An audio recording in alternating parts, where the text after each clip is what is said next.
सबसे पहले वैभव श्रीवास्तव आपके पास आते हुए, क्या आम आदमी पार्टी को इस बात का डर है कि जिन पूर्वांचलियों के चलते 2020 में 29 में से 24 सीटें आपने अपने नाम की, वो पूर्वांचली वोटर आम आदमी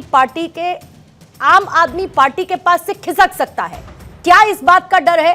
और उसमें कांग्रेस की स्ट्रैटेजी या बीजेपी का अग्रेसिव इलेक्शन कैंपेन, वजह कोई भी हो सकती है, लेकिन क्या ऐसा लगता है आम आदमी पार्टी को, और इसीलिए पूर्वांचलियों को सेंटर में लाकर सियासत का दौर एक बार फिर से शुरू हो गया है? वैभव श्रीवास्तव। पूर्णिमा जी, सबसे नमस्कार। नमस्कार। पहले तो नमस्कार, तो भी प्रोग्राम देखते हैं। पूर्णिमा जी, एक्शंस आप डिफाइन करते हैं, आपकी जो कथनी है और करनी अगर बराबर है तो वो आपकी साफ जोई को, साफ दिल को दिखाता है। आम आदमी पार्टी और अरविंद केजरीवाल के लिए, दिल्ली सरकार के लिए कभी भी कोई भी सेक्शन एक वोट बैंक नहीं रहा। हमने स्कूलों में काम किया, अस्पतालों में काम किया, बिजली पानी में, सड़क सेवर में काम किया, तो वो सबके लिए किया। बार बार ये लोग पूर्वांचलियों के साथ भेदभाव किया, ये क्या बात कहते हैं। कम से कम बीजेपी को तो इस पे मुंह खोलने का नैतिक अधिकार नहीं है। सबसे ज्यादा पूर्वांचल समाज को इज्जत और सम्मान किसी ने दिया है तो अरविंद केजरीवाल ने दिया है। आज हमारा जो पूर्वांचल समाज है वो सबसे ज्यादा दिल्ली में कहां रहता है? ब्रॉडली 90 to 95% हमारा जो पूर्वांचली समाज है, क्योंकि मैं खुद पूर्वांचली समाज से आता हूं, वो बेसिकली अनऑथराइज कॉलोनियों में रहता है। 2015 में अनऑथराइज कॉलोनियों की स्थिति क्या थी और आज क्या थी, आप देख लीजिए। रिकॉर्ड स्तर पर 3500 किलोमीटर नई सीवर की लाइन डाली गई है, 4000 किलोमीटर नई पानी की पाइपलाइन डाली गई है, 533 नए मोहल्ला क्लिनिक खुले हैं, नए स्कूलों के विश्व स्तरीय मॉडल वर्ल्ड क्लास इंफ्रास्ट्रक्चर वाले स्कूल खुले हैं। तो इससे फायदा हमने डायरेक्टली पूर्वांचली भाइयों को दिया है। रिकॉर्ड स्तर पे छठ महापर्व जिस तरह से दिल्ली में मनाया जाता है और किस तरह की भव्य तरीके से छठ घाटों को दिल्ली सरकार मैनेज करती है, वो पूरी दिल्ली और पूरी देश की जनता जानती है।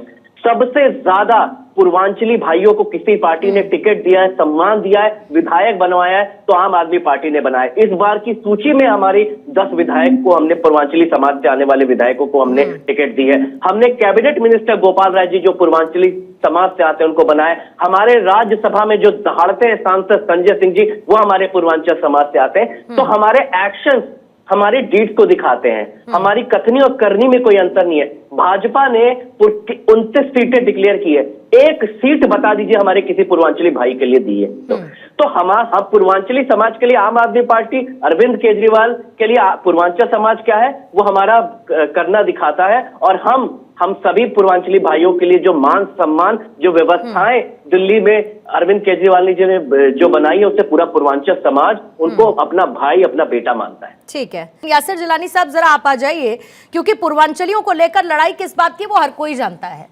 30 सीटें, 35 सीटें लगभग इससे प्रभावित होती है सर, और लगभग 30% के आसपास, 25 to 30% वो वोटर्स हैं, मतलब लगभग 24% पूर्वांचली वोटर्स हैं। 40 लाख वोटर्स की संख्या बनती है।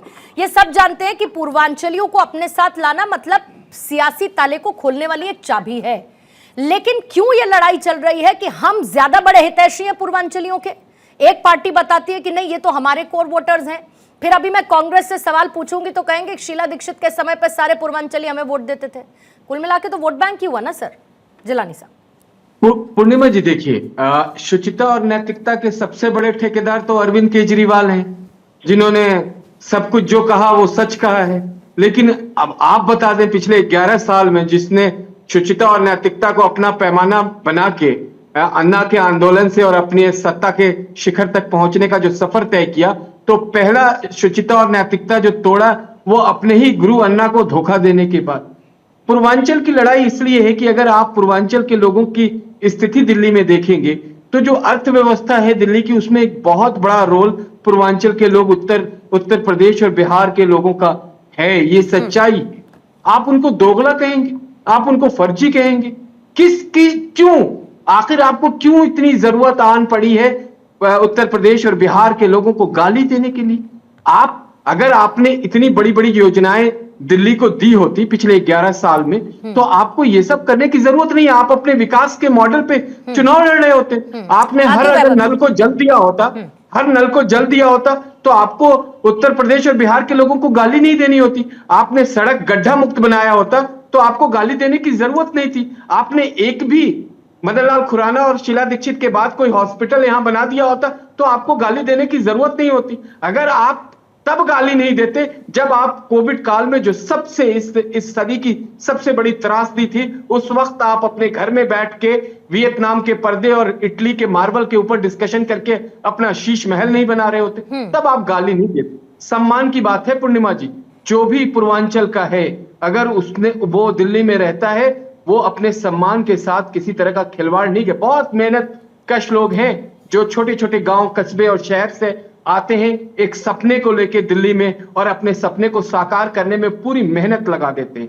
यंग बच्चे जो आते हैं वो अपने एजुकेशन को लेके उनका एक अलग क्रेज होता है, वो बहुत ऊंचाई तक पहुंचने की कोशिश करते हैं। कुछ लोग आके यहाँ बिजनेस करते हैं, कुछ आके यहाँ काम करते हैं, और जो सबसे ज्यादा हमारे उत्तर प्रदेश और बिहार के लोग हैं जो सेवा देते हैं, वो टैक्सी चलाते हैं, तो थ्री व्हीलर किसने, चलाते लेकिन हैं, फिर पूर्वांचलियों को किसने सर रोहिंग्या कह दिया, किसने घुसपैठिया बता दिया उनको? क्योंकि आम आदमी पार्टी तो कह रही है ना कि आपने पूर्वांचलियों को बताया, आपने कहा कि वो बांग्लादेशी घुसपैठिया है, वो रोहिंग्या है। मैंने अपने पहले वक्तव्य में शुचिता और नैतिकता का जो सबसे बड़ा ठेकेदार बताया है, जो सबसे बड़ा झूठा भारतीय राजनीति में अगर कोई सबसे बड़ा झूठा कैरेक्टर है तो वो अरविंद केजरीवाल का। ये मैं प्रूफ के साथ कह रहा हूं, ये प्रूफ मेरे पास। आपने एक वीडियो, आपने छठ का वीडियो दिखाया, छठ मैया का जो त्योहार है वो आप अंदाजा लगा लीजिए कि पूर्वांचल के लोगों के लिए क्या सम्मान रखता है।